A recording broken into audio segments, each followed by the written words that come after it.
Hello, my name is Matthew Sortino and welcome to Their Stories Unbroken.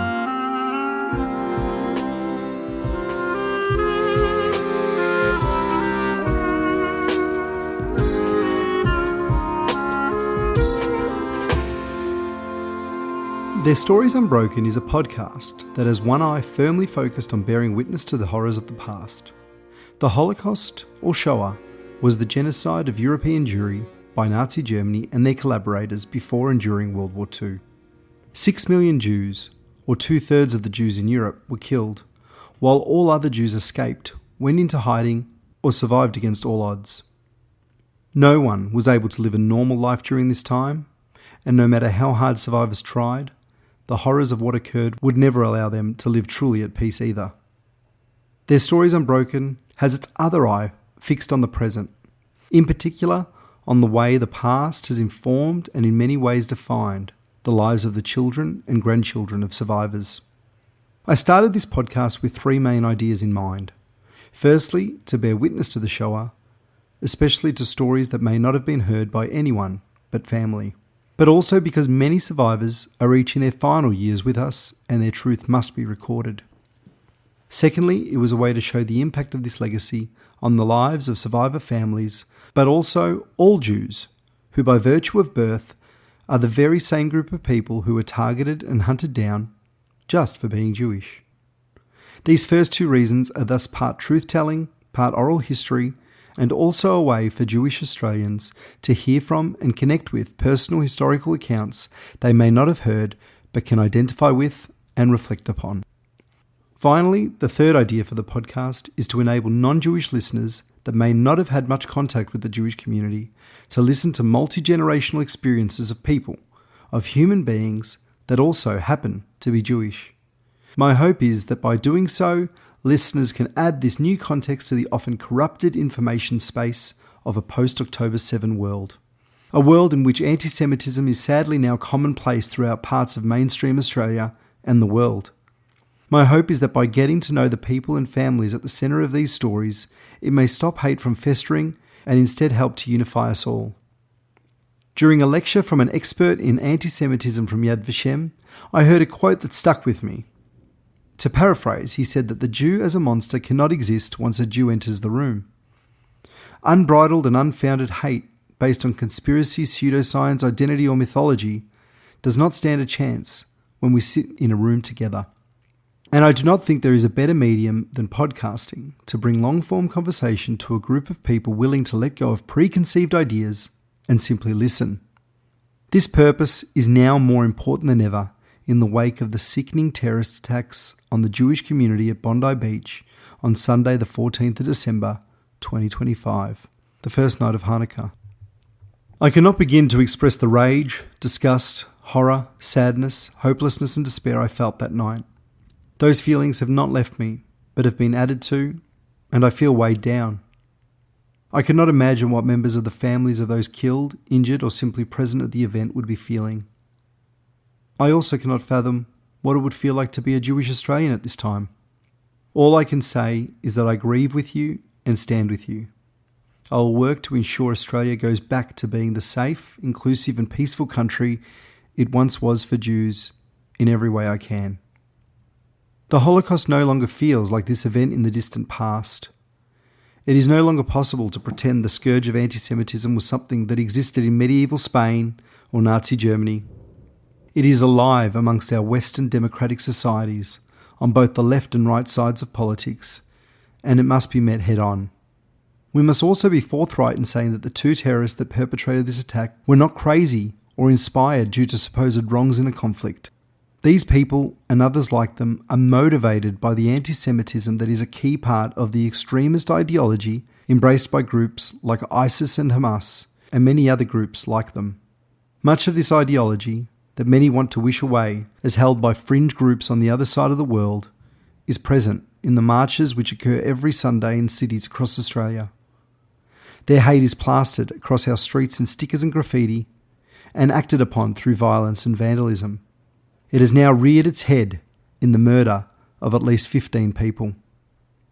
We must do more to educate people in the humanities Our history, politics and civics education must be taught by objective experts based on critical thinking and peace building, not by TikTok algorithms or ideological academics.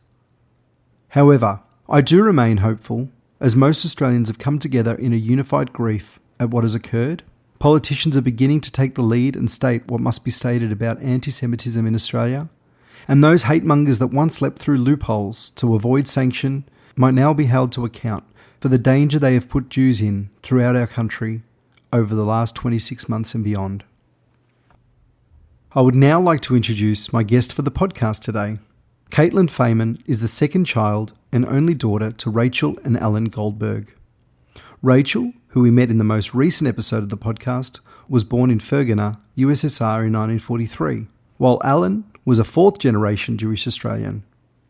Caity is a teacher at Bialik College and is director of the Rosenkranz Centre, which focuses on enrichment and extension learning opportunities throughout the college. This includes a strong connection with Project Zero, which is part of the Harvard Graduate School of Education.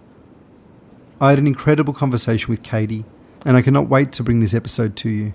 I felt that I had to express my thoughts on the Bondi tragedy on this podcast, as I am recording this exactly 1 week after the events. Nevertheless, the focus of this episode is on Caity and her family. Thank you, Caity, for your wonderful insights and for sharing your story, even though you were sometimes hesitant to do so. Your voice brings so much to this podcast. This episode is the second of a 3-part mini-series, so if you have not already listened to my conversation with Rachel Goldberg, I suggest you do so now. As always, thank you for joining me, and without further delay, I bring you Caitlin Faiman.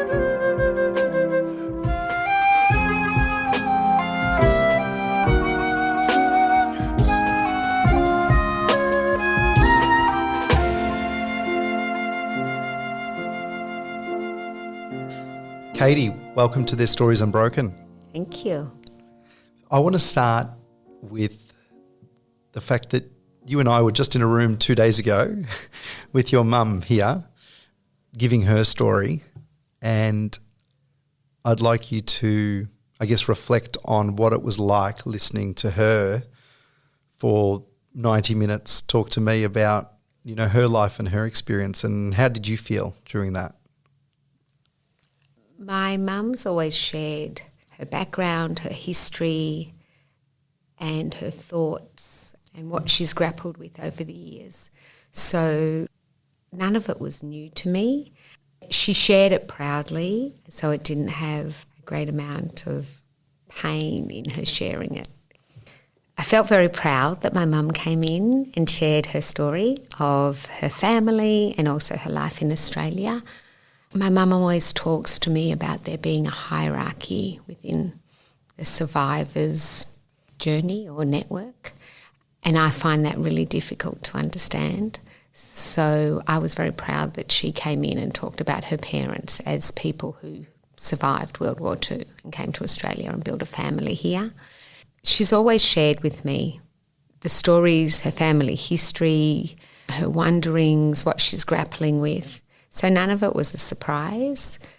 Yeah, I just thought it was a lovely experience. And you said there that there's this hierarchy of experience. Is that something that you feel yourself when you think about people's stories? It's hard for me to comment on it because on my mother's side, I'm first generation Australian, and so I didn't have to navigate the traumas from people who were directly involved as a child. I don't see there being a hierarchy in people who survived. That being said, I understand that there is or there was, and that people need to understand which traumas, which survivors lived through and what they had to deal with and I guess rebuild when they found lives beyond World War II. So I respect that it exists. It saddens me it exists, and I see my grandparents as survivors of the Holocaust, yes. Thanks, Caity. I'm going to now take you to your life and the beginning of your life. So we got to hear a bit about your mum's story, or a fair bit of your mum's story. But now from your perspective, what was it like growing up in your household, and to know a bit more about not only your mum but your dad as well and family? Okay. I had a truly blessed childhood. I was very close with both sets of grandparents. My maiden name is Goldberg and my full name is Caitlin Goldberg. So I have this very Anglo name with a very Jewish name attached, which is interesting. And I don't have a middle name. My brother has a middle name. He's got a middle name, David, and he's got a Hebrew name, which was David. But I was never given that when I was born. And I think that was part of just being very Australian. I was very close with both sets of my grandparents. One were very Australian. The food, we had fried fish on a Friday. We had trifle for dessert and jelly. And then I had my European grandparents where everything was European food. My European grandparents were very warm and embracing physically. My Australian grandparents were very warm but not physically embracing. So, for example, my grandfather Nathan, if you were sitting on his armchair, it had to be on his knee, wrapped in his arms. So that was my European side. And extended family too, I guess. I was very close with my aunt on my dad's side, and my auntie and uncle are my first cousins on my mum's side. And life was good, life was fun. We had a lot of family friends. We had an open home. I don't know how to explain. No. Is there anything specific? Well, what were your parents doing in your childhood? What was their jobs and life like? Oh, okay. So my dad was a barrister and he worked very long hours and he worked late at night as well. We would always wait dinner for him and have a late dinner, and then my brother and I would do our homework in his study and lie under his bed while he was dictating on his dictaphone. And my mum, she was a social worker, and for a time she also ran an art gallery with 3 close girlfriends, 3 family friends. Then she went back to study, and she studied further in her social work degree, finally becoming a psychologist. So the example that my mum always gave to me was being a working mum, being a mum that studied, and also looking after the family and making sure that everyone was thriving. And that went through to birthday parties and costume making. I mean, we'd have birthday parties. We had a cast of thousands. My mum could never cut that down. So you'd have 30, 40 people. You'd have the neighbours and the cousins and the friends and all different ages. And my parents we never had entertainers. My parents would jump in and do it all. So it was a very loving and very busy household. That's how I remember it. But yeah, my dad worked hard and he worked long hours, and my mum looked after the family, ran the family, studied, worked. Yeah, and she used to get my grandmother, her mum and dad, to come and pick us up from school and look after us one night when she used to work late at night. But it was always happy and thriving and busy, and yeah. Earlier you said you've got Caitlin, this Australian name and or Anglo name, and Goldberg.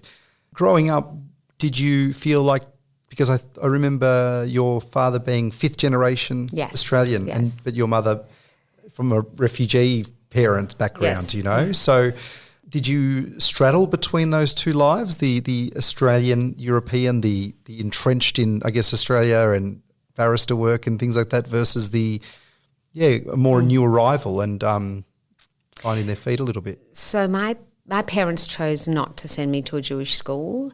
In fact, I didn't go to a Jewish school till the end of year 9 or year 10. And so I went to Press Hill, which was a non-denominational school, and our close family friends were all Jewish there. And they all had some sort of European background. So they had families that had come out of Europe or the Holocaust or had gotten here just pre-war. So very closely aligned with their history as well. And at Press Hill, it was just a melting pot of all religions. Every single festival, whether it be Easter, we'd celebrate Pesach at the same time, and we'd have the local priest would come in, and one of the Israeli parents or one of the would come in, and we'd have, you know, Hebrew songs alongside hymns and psalms, and etc. And so that was my life in primary school growing up, and I was surrounded by a group of Jewish family friends that celebrated every festival, every Chag with us. And I also went to a youth group called Hashemeh Hatzair, or Hashi, and so that was a very big part of my identity. So I never really straddled or sat between two worlds of Goldberg and Caitlin. I was completely accepted. I didn't really experience any anti-Semitism at all. Press Hill just fully embraced everything Jewish, and because there was a very large group of Jewish families that went that had similar backgrounds, we were just all accepted. And then after end of primary school, I went to Caity, which is a Baptist school. And interestingly, when I went for my interview, they explained to my parents that we have chapel every Tuesday, and would that be okay? Or would they like to remove me from chapel? And my parents said, no, of course, you must go to chapel and be a part of that if that's what you do. She probably just won't bow her head in prayer, and is that all right? And they said yes. And I was very shy, and the school was worried about me being shy and really wanted others to see me in a more positive light. So they wanted me to run their house chapel service for the term, where all the parents came. And they rang my parents and said, is it okay that a Jewish girl runs the chapel service? We want her to lead it. We won't ask her to say any prayers about Jesus Christ, but we'd just like her to bring the community together and be sort of the MC of the night.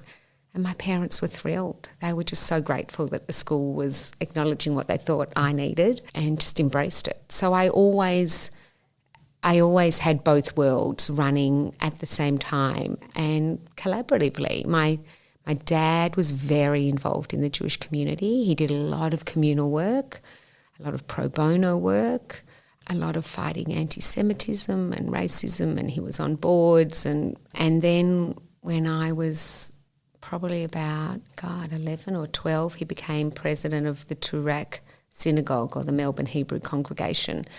They were in a lot of debt at the time, and they needed to raise an appeal to get them out of debt. And they asked my dad to be president because they felt that he would be able to contribute to the congregation by helping raise enough money to get them out of debt. But we lived in Kew, and Melbourne Hebrew Congregation's in Turak. And so my dad said, I'm more than happy to do this, but I'm not walking on Shabbat from Kew to Turak. I'm going to have to drive. And they accepted that. And so, you know, we went kosher, and I was still at Caity, and we just embraced it. It was just these two worlds that didn't feel like two worlds at all. There was always just one world, and worked nicely. I've heard everyone I've interviewed so far, and a lot of other people I've spoken to, talk about youth group and being a part of that. So I know that there was it Skiff was the more Yiddish cultural connection, and there's like socialist Zionist So movements. Habonim, or they called it Habo, Yep. and Hashi were more Zionistic. Yep. And But is there a difference between those two? there were differences Yeah. between them as well.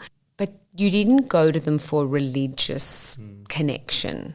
You went for communal, for community connection. And a lot of us who went to non-Jewish schools grew up in these youth groups. So kids who went to McKinnon, everyone from Press Hill, we all went to Hashi. I mean, I'd be in grade 3 meeting at the end of Glenfrey Road because we lived in Kew, and we'd get on the tram at Cotham and Glenfrey Road and tram all the way. No one would let their grade 3 and 4 children do that these days, and we had no mobile phones, but we'd just jump on the tram, and then everyone would get on the stops as you made your way down to Hashi, which is off Inkerman Road. So we were on the tram for a long time, and we'd just pick up everyone, and then you'd go, this is where you spent your Sunday. These were your people, and then we had 3 camps a year, and the parents got involved, and it was just a very communal space. It wasn't based on or around so much religion. Yeah. And in your early life with school, youth movement, whatever it might have been, what was your attitude towards education, learning, Were you embracing it fully? Was it something that was just part of the belonging? How did it work for you? Are you talking about Jewish education? No, Jewish or or non-Jewish. I think I always loved learning. Yeah, I just think I don't know if I was the brightest or strongest student, but I always loved going to school. I always loved learning. When I got close to bat mitzvah age, because I was in a non-Jewish school, I didn't have a bat mitzvah. It wasn't like boys getting called up to the Torah. I'm part of an Orthodox congregation, so it wasn't part of that. And I said to my dad, I want a bat mitzvah. I want to be able to do something in shul, and I want to be able to speak about my religion and my community. And so my dad rang the rabbi and said, my daughter wants a bat mitzvah. What are we going to do? So me and another girl got together and we had classes, and so I sort of felt I needed to have an equal opportunity to my brother and have the opportunity to have a rite of passage, and not just a day, but I wanted to do learning leading up to that. And so they made something up and taught me for about a year, and then I had my moment in synagogue. We did it on a Sunday. But I think I enjoyed going to school. I enjoyed having friends at school. I enjoyed the subjects I did. Became a teacher. Yeah. I guess not going to a Jewish school, did you get an opportunity ever to do a Roots project or anything like that in your early life? No. Because our family friends were such an important part of our lives, because all of us, or the main group, didn't go to Jewish schools, we all knew each other's lives. We all shared each other's grandparents. So I didn't really need a Roots project because I knew so much about each other's grandparents and histories, and who was on the boat with who, and who came with who, and who did I meet at Skiff when I was first here or when I first came. My grandparents always shared their stories with us. I knew their stories. I knew their good stories. I knew their stories that ended in hope and maybe not joy but contentment. I heard my first sad story when I was pregnant with my daughter. My grandmother decided to tell me how her brother David died, and I remember being shocked, coming home and calling my mum because I was married, and I said, oh my God, Nana just told me how her brother David died. And my mum said to me she'd also been told the same story when she was pregnant with her first. So I didn't really feel I needed a Roots project. My grandparents also always included us with their friends. If their friends were over, we knew all their friends. And I would spend time, often on a Saturday night or a Sunday, at my Eva and Nathan, my European grandparents' home. If Mum and Dad were out, they'd babysit and they'd have card parties. The men would sit at the dining room table and the women would sit in the kids' bedroom playing red aces. They always played red aces. And I'd bounce around from knee to knee. I'd sit with the men at their table and I'd sit with the women, in the bedroom and chat. And I was this young girl. And, I sat amongst, people who had numbers on their arms, and I was never scared about that. I just remembered these people had numbers and my grandparents didn't, but they were all in the same war. Like, it wasn't frightening. It was just known. It was just known that these people had numbers and you'd just, you'd be sitting on someone's knee and you'd sort of touch it, or you'd ask about it, or you wouldn't. And it was just, our Roots project sort of lived around us. Incredible. And the way you explained that, I got the visual very well, Caity, of that moment as kids. And I often, when I hear people tell stories now that I've got little kids, I just think about what is growing up and where do you feel comfortable, and do you need all these planned events of all these children-focused things, or is it about just experiencing life through the adults around you and being accepted and loved and feeling that? And it seems like you did feel that throughout what you've talked about today, which is so lovely. You said you didn't hear your first bad story until you were pregnant. Was that on your grandparents' story? Did you have a big picture of what the Holocaust was in general and that your grandparents were involved in it by that stage? I was talking about this with my brother the other day. We were trying to work out what did we know as stories from our grandparents' history and lives, and what did we know about the Holocaust, capital T, capital H. I went to Mount Scopus in year 10 and did Holocaust studies. That was a subject. And And I knew all about the war, and I knew about the Holocaust, and I knew about the concentration camps, and I knew about the work camps, because my grandparents were in work camps, but their siblings and parents died in concentration camps. But I guess I learnt it as a subject specifically when I was in high school. How did that impact you, learning about it with such sort of detail and rawness and as a history rather than a collection of sort of stories from your family? For me, I just felt it was a continuation. It was probably putting a bit of formality around stories. I remember having to give a speech at school in year 10, like one of the public speaking competitions, and I didn't know what to talk about. So I told the story of how Eva and Nathan were reunited in Tashkent at the train station, how they found each other after years of being in prisons, as Polish prisoners of war, and that everyone was like amazed by my story. And I didn't think it was such an amazing story because all our family friends had stories. So I was like, oh, and then one of my closest friends at the time, or someone who grew to become my closest friend, her grandparents on both sides and both of her parents had no connection to the Holocaust. They had no one who'd gone through the war. I didn't understand how you could be Jewish and not have that. I remember being fascinated, like, what do you mean? Like, no one from your family? And she's like, no. And I didn't know anyone like that. Interestingly, one of my dad's closest friends, my dad passed away in 2016, and in his eulogy, his friend who he had met through the Jewish circles and the bachelor and spinsters balls and, Ajax tennis and all that, he said when he met my dad, he couldn't believe he was Jewish because and when he met my dad's parents, Marjorie and Jeffrey Goldberg, he couldn't believe they were Jewish because he'd never met a Jewish person, older person who didn't have an accent.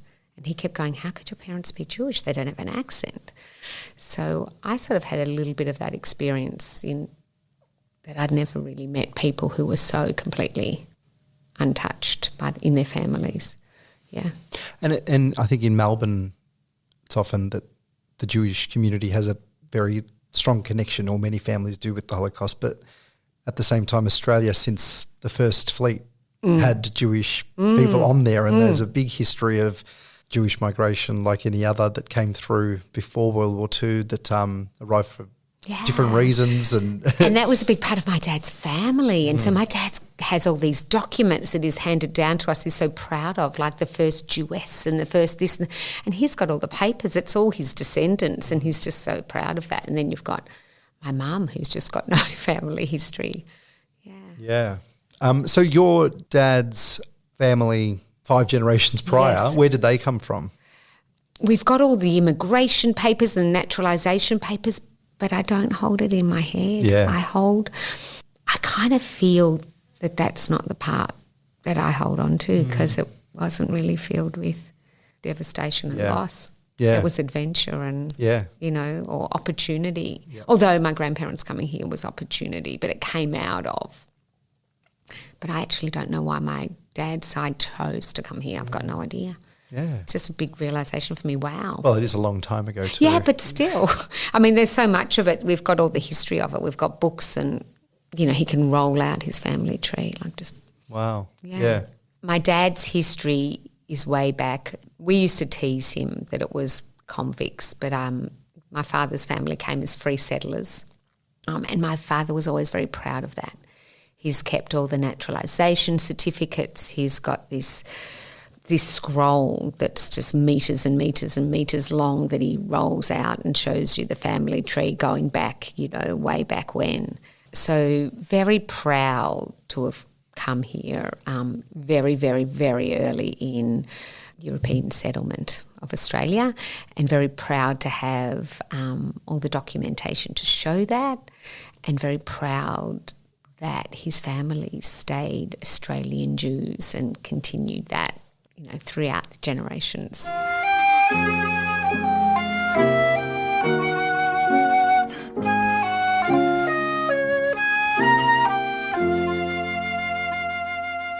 I know we got to hear a little bit about your grandparents' story from your mum, Rachel.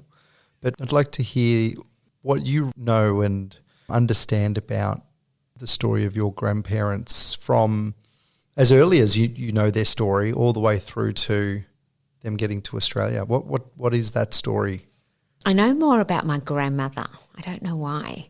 Maybe she just told me more and my grandfather just sat there hugging us. He just you'd always have to be on his lap and in his arms. And he died when I was young. He died in, I think, 1982. So I was 11. My grandmother, I kind of think she was a bit of a sassy young woman. She was the youngest of her siblings. She used to talk to me about Warsaw being a little Paris and how beautiful it was. They kept a kosher home, but they kept a kosher home because everyone was kosher, not because they were religious. They weren't religious, it's just what you did. She used to tell me that she'd sneak out and go on holidays or camping trips or something to the mountains with boys. And I don't know if they were always Jewish boys or groups of people, and I don't know if they were always Jewish. So I think she was an adventurous, and I think she was fun. She was the last child. She was a girl. She told me this story about how she really wanted silk stockings. She was desperate for silk stockings and her mother wouldn't let her, and I think her father and her just adored each other. I don't know why I think that.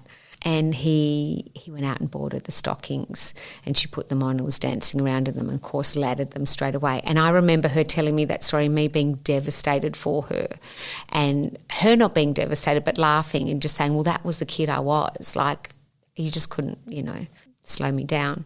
So I think she was adventurous and fun. And when war hit, she and my grandfather decided to flee, to run. She asked her father to join her. She said that I think her mother had already passed away from influenza earlier, and she asked her dad to come. She said, Natan and I are going to run. We're going to flee. Will you come? And for some reason, I remember my grandmother saying to me that her father said, I've already survived one war. I'm not going to survive another. I'm not going to come. You go. And I think it was my grandmother that was really instrumental in maybe what they did or how they did it. She used to tell me they'd been married many times because each time they got married, they had their licence taken away from them. And so they would get married again so that they'd have another licence to show. I know more about their wartime life than I do about their childhood. So, yeah, I don't know much more about my grandfather, but I know those few stories of my grandmother, and then war hit, and I know their combined stories there. Yeah. So your grandparents' names? Eva and Nathan Rinderman. And you said Natan? Oh, Natan. Is that Hebrew? He's in Hebrew, it's Natan, but she called him Natan. Okay. So she used to call him Natan. And Nathan and Eva, they've left, but Eva's had to leave her father behind. Yes, so she's left her father behind, and so did my grandfather. My grandfather's house, they left pre-ghetto.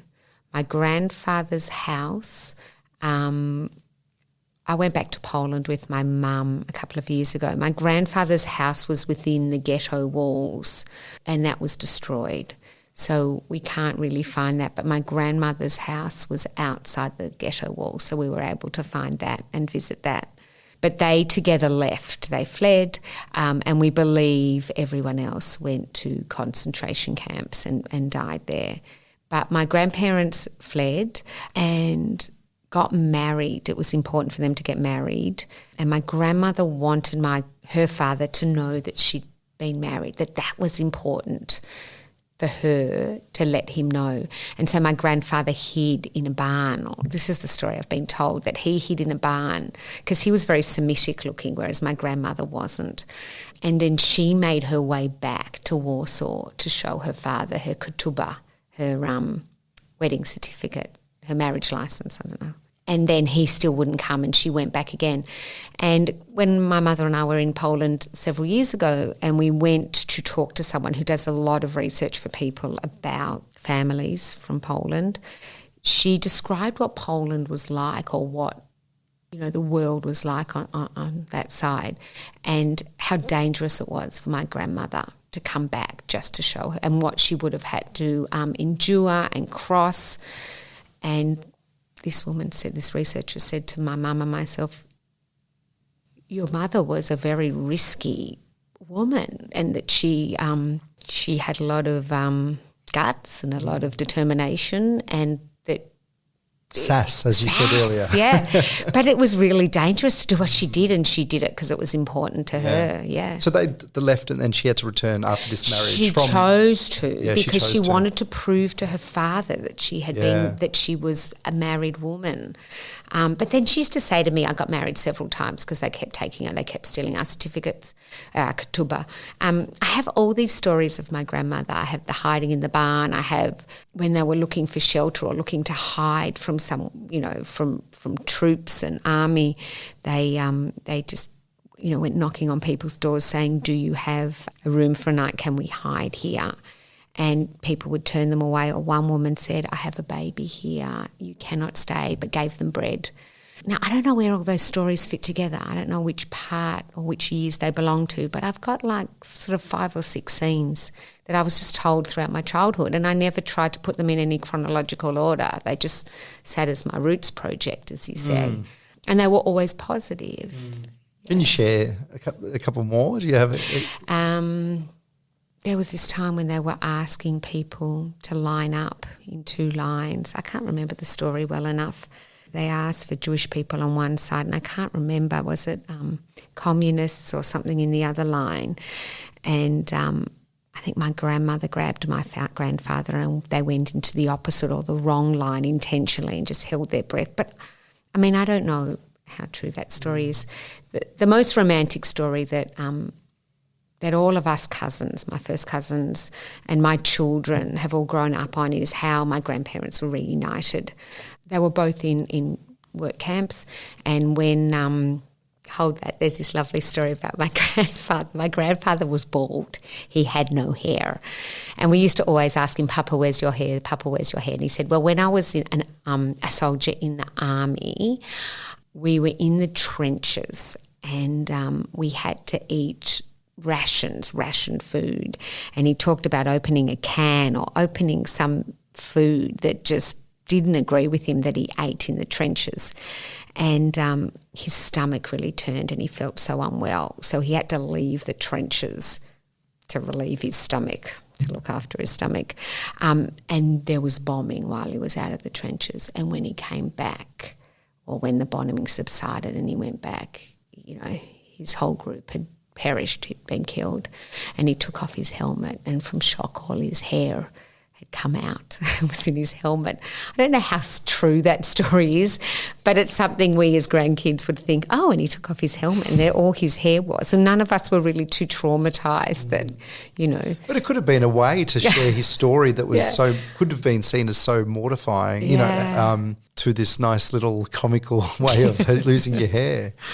So when my grandparents' work camps were liberated, my grandmother knew that my grandfather would probably join General Anders' army, and she knew that that was in Tashkent and that she needed to get to Tashkent. And my mum and I have differing stories depending on our memories or when Nana told them to us and how Nana chose to tell them to us. I think being a grandchild, I got very different stories or far less trauma than my mum was told. And she had said that someone who had worked with her in the prison was a seamstress and was going to teach my grandmother how to sew, how to stitch. And Nana somehow made her way to Tashkent, and my mum talked about that, being stowed away in troop trains, etc. And she got to the train station and she was looking for my grandfather. She wanted information leading to my grandfather. So there was this big white wall outside the Red Cross at the Tashkent station, and she wrote on it, any information for Nathan Rinderman, please meet me here. And then she left. And she met up with this woman. This is how I remember the story. She met up with this woman who had been in the work camp with her, and this woman had said, Eva, you really helped me and you really looked after me whilst we were in the camp. I really just couldn't have survived it had I not been there with you, because this woman was older than my grandmother. And she said, I'd like to pay you back and I'd like to, give you something back. I'm going to teach you how to be a seamstress. You're going to come and work for me. So the two women went to the train station the next day. Were getting ready to go, or I don't know, considering if Nana was going to go with her, and underneath my grandmother's words that said, any information to Nathan Rinderman. She didn't write her name. She just wrote, any information to Nathan Rinderman, please meet me here. My grandfather had written, Eva, I am here. And so she just stood there and didn't leave, waited for him to come. And he did come, and that's how they met after all those years. Yeah, and it's just a story that we've grown up on. And interestingly, another connection I have to that many years years later, I went to the United States with my kids, and we went to Ellis Island. And we walked around Ellis Island and just, did the tour there. And there's this wall where everyone's written messages to their families who are coming in or leaving. And I made my kids stand there and I said, see this? I said, this is like Nana and Papa. This is what happened for Nana and Papa. And it was just amazing that at every moment you find links and connections where you can draw the present into your history or your past. Yeah, for sure. The part between leaving Poland and getting to Uzbekistan, they were captured as Polish? They were captured as Polish prisoners of war by the Soviet army, and then they were sent to basically the stands, the work camps, which were based there and through Siberia and things like that, weren't they? My grandmother used to talk. Interestingly, I know some of her experiences, but I don't have any of my grandfather's. She used to dig up potatoes in the ground, frozen potatoes. She used rope to crochet herself shoes so that she had footwear. Oh, wow. Something about walking backwards with the horse because the horse would kick her or something. So like just those little, stories that I know of her being in the camp, but I don't know any of my grandfather. He didn't share that. He wasn't interested in sharing that. I guess in today's world, we for many people that have lived our lovely, safe lives that many of us have in Australia today, you would think almost like these events would be stuck in your memory and you'd want to just share and shout to the world that you did it. But for years and years, every day was like that, and it was like that for everyone in that area, So humans are very good at adapting and normalising situations no matter how horrible they are, and that's sort of why a lot of these memories either were forgotten or just not told again, because it's just like, how can I share a lifetime, many lifetimes worth of events and trauma and different things and moments of utter ridiculousness where these two things had to happen every day for us to live or for us to meet again or whatever it might have been, and it did. So, yeah, it's just unbelievable. Yeah. I don't know if my grandfather didn't share that information or didn't. I think it was just life was. It's just what it was. And the people that they became friends with when they came to Australia also had lived through that. So it's exactly what you just said. That's what life was. And so you just got on with living. My Australian grandparents, Marjorie and Jeffrey, just embraced my European grandparents. They were just beautiful, warm people. That being said, my grandparents were the first non-English speaking friends they had and friends that they knew. They didn't know anyone else. They didn't have relationships with anyone else that were immigrants. So I think... and sometimes, like when my grandmother would tell me about her friends later in life, not when I was young, it was almost like, oh, we were lucky.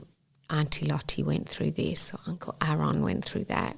So there was no one-upmanship. You didn't sort of say, well, I went through this. It was more like everyone did. So let's just let it be. I mean, that's me, a grandchild. My mum and my uncle might have it differently, but that's how I felt it. And so, my grandfather that's just what life was. He was more quiet. I was talking to a colleague of ours, mutual colleague of ours, just before, and he was saying that he was at the Holocaust Museum this morning and found out it was built, I think, in 1984. And in his mind, he was like, hang on a minute, people were coming in the late 40s and early 50s, yet it was built in 84. And yes, there were other ways to commemorate and be together, as your mum said, with the Warsaw, was it the... Oh, like Yom Ha'atzmaut and Yom HaZikaron and Yom HaShoah, all the days of remembrance. And those existed. Yeah. The community did big days. Like I remember as a young kid going to like we used to have big community gatherings. So, they happened. Yeah. Yeah, but this commemoration for something so specific and something that in many ways was seen as like, and I know the Israeli perspective from people I've spoken to was that was then, and now we are strong, we are powerful, we are fighters, we're not going to let that happen. And so we don't reflect on that like the way that, I mean, I'm sure that it did happen, but that's a story I've heard a few times from people about what it might have been like in Israel after the war. And did that happen here, do you think? I don't know anything about that. I know my mum and her parents went to Israel first and decided not to stay. So they got to Israel in 1947 and waited for a ship to come to Australia. They wanted to get as far away from Poland as they could. My grandmother, they both went back, my grandparents and my mum both went back to Poland probably in the mid to late 40s and were looking for family. And they found Lena and Lena's husband and Lena's son. And my grandmother said she felt like she was walking on graves. And so when they couldn't find people, they needed to leave.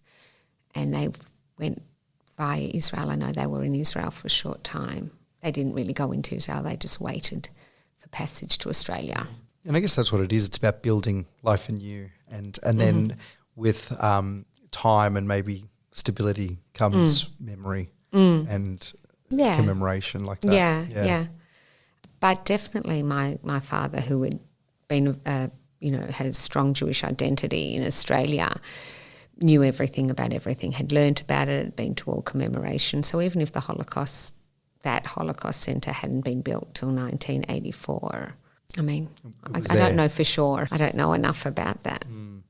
So now your life, Caity. Yes. And you've had this, lovely upbringing, but with the knowledge of what your mother and grandparents had been through.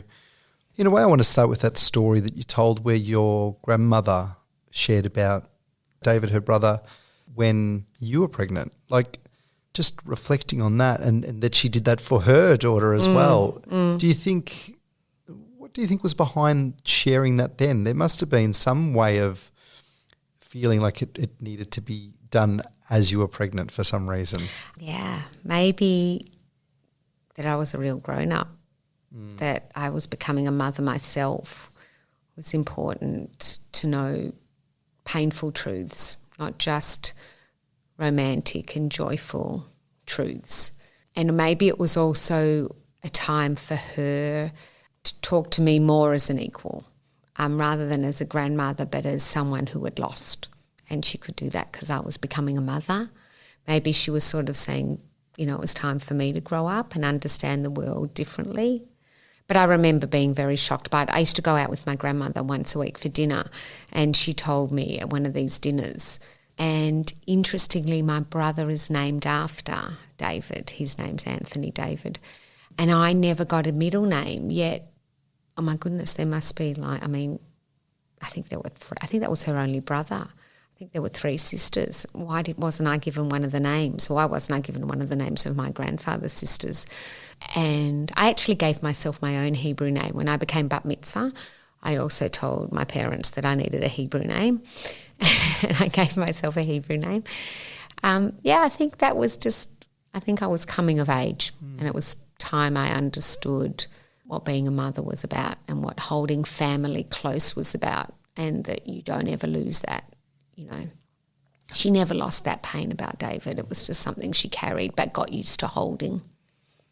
And I've listened to you talk to a group of us a few times in various little professional development, opportunities that we've had, and with cultures of thinking, which is a big part of what you do here, about the way, I think off the cuff for you, but I could see how important family is and continues to be for you because of the way that you just talk with such a big smile about your family and kids and life, and the way that you go about that. How do you think that, I guess that, whether it was implicit or subconscious sort of messaging about family, but not only family, but about work and life and the way that you live it as an adult, how do you think that your upbringing and the stories that you've had and the history that you are in the footsteps of has informed the way that you live, I guess, your life as an adult? My parents always made sure our family were close and that our family friends were close. So family was always very important and always included. It was almost like family comes first and everything else comes second. And it was just something we were brought up with. And I went to non-Jewish schools, yet we had Shabbat dinner every single Friday night. You just did not go. Even when we grew older and my cousins and I had boyfriends or girlfriends, you went to Shabbat dinner and you were allowed to leave your grandmother's, when dessert started or towards the end of dessert. It was just a statement of fact. And so we didn't argue it, we just embraced it because that's all we knew. But all our family friends were doing the same. And then when I went to a Jewish school in Year 10, everyone was doing the same. So I guess you just adopted that belief by osmosis that family comes first and this is how we do it. It's interesting, my daughter went to a non-Jewish school in her middle years, in middle school, and they went away for a term. They did a term away. And every Shabbat, I would just put paper on the table and I'd just call out that I'm sending a letter to Tessa this week. Everyone just write in. And so every week, grandparents and aunties and uncles and cousins would write in and I'd just bundle up the paper and send it off to her. And her friends at this non-Jewish school used to say to her, who do you get letters from? All the time. Like mail came twice a week and she's like, this one's from my uncle and this one's from my first cousins. And that just didn't make sense because you saw your extended family on, every now and then or on Christmas or Easter. And yet Tessa was sitting with 4 generations every single Friday night. So I think family's always been a very big part of my life, modelled by both sets of parents. My dad was always close with his cousins and first cousins and third cousins, and it was part of his Australian Jewish identity. It didn't just come from the European side. And my parents just set it as an expectation, and my brother and I fell into it. And we've adopted that ourselves with our families and our children. What about your passion with education and learning and excellence even, that push for extension and providing something more? How did your journey and career in education begin and get to where it is today? I think that also can go back to my parents. My dad was always reading, always learning. He had the full Oxford English Dictionary, and every year he'd get the subsequent books, and when he had enough, he'd get them leather-bound. And he had the Encyclopedia Britannica. In fact, when I became a teacher, he bought me the Encyclopedia Britannica on disc. He couldn't believe he could get all those volumes on one small disc. And my mum always was doing further study, whether it first was social work and then through psychology. I remember when she became a psychologist, my dad took us out of school and we all went to her graduation that day, and then we all went out to the fanciest lunch, and he took my grandmother, Eva, as well. And then a big deal was made that, that education was important and that ongoing learning was just something that we did. My mum was always part of book groups. My dad, being a barrister, would often get complex or interesting cases, and so he'd just employ a tutor to get him up to speed on whatever the topic he was arguing. And so we'd have, I remember once, many, many years ago, before, you could get everything online, he had this case, something to do with IT or computing, and he just rang a school and said, I need your teacher of ICT, I need to have some tutoring so I can explain this. in a court case. And so it was just always a big part of what we did, always reading. And I can't say my brother and I always embraced it. You know, we weren't golden children, but it's just, something that was very much valued in my family. And with that, what is it that you're proud of that keeps you going in what you do? It's interesting watching your children become young adults and then make their own choices and decisions, and I think that's something I'm really most proud of, who they've become, the way they think, what I understand and learn from them when they talk to me and then share ideas with me and then redirect my thinking. Like, good on them for doing that and bringing me on board. That makes me incredibly proud. Is there anything else you wanted to talk about? There was a story I wanted to tell you. It fit in earlier. My second child, Nathan, went on a gap year at the end of his year 12. And the gap year was to Israel, and they did trips along the way, and one of those trips was to Poland. And they took the group to what they call the Children's Forest. And the Children's Forest is a location where they had a mass extermination of children and a burial. And my son would have been 18 at the time, and it was on the program to take the children at night to the Children's Forest, so they would stand in the dark with torches around the spot where there was the mass grave, and I was livid. I thought, how can you do this to these young 18-year-olds? Put them in such a position when they themselves aren't really much older than children. And we were asked to write a letter to our children that they would open up in the Children's Forest. And so I just didn't know what to write, because I just didn't know how to express what I wished for him while standing in this space. And I really wanted to steer him away from mass hysteria. And so I rang my mum and I said, how do I confront this? How do I write a letter to my son? And so what we did, which was just beautiful and cathartic, was we thought about all the positive parts of my grandparents' history and story, and what we wanted for my children, for her grandchildren, to be able to take away from this, about being upstanders and fighting for human rights and human difference.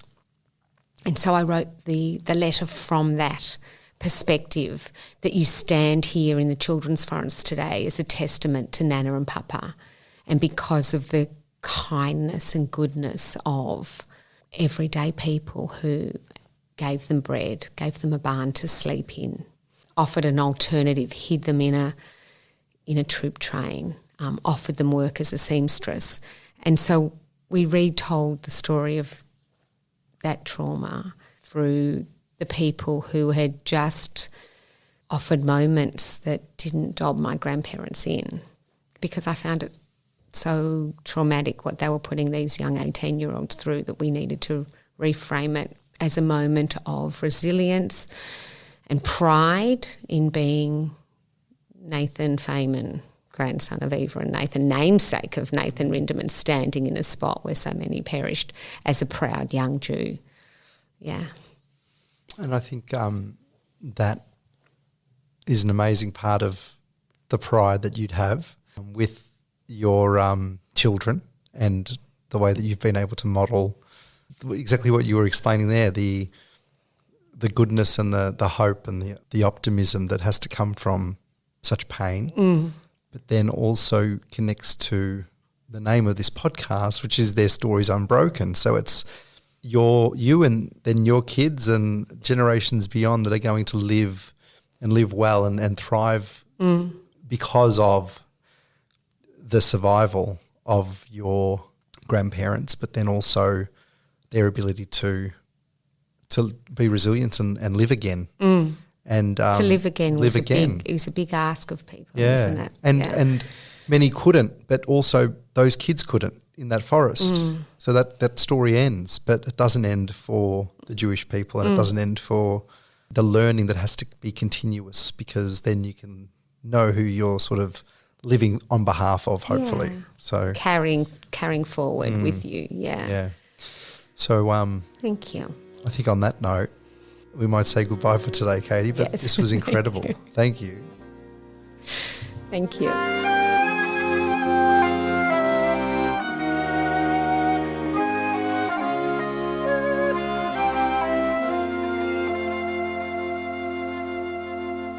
Their Stories Unbroken is recorded on the lands of the Wurundjeri people of the Kulin Nation, and I'd like to acknowledge their elders past and present.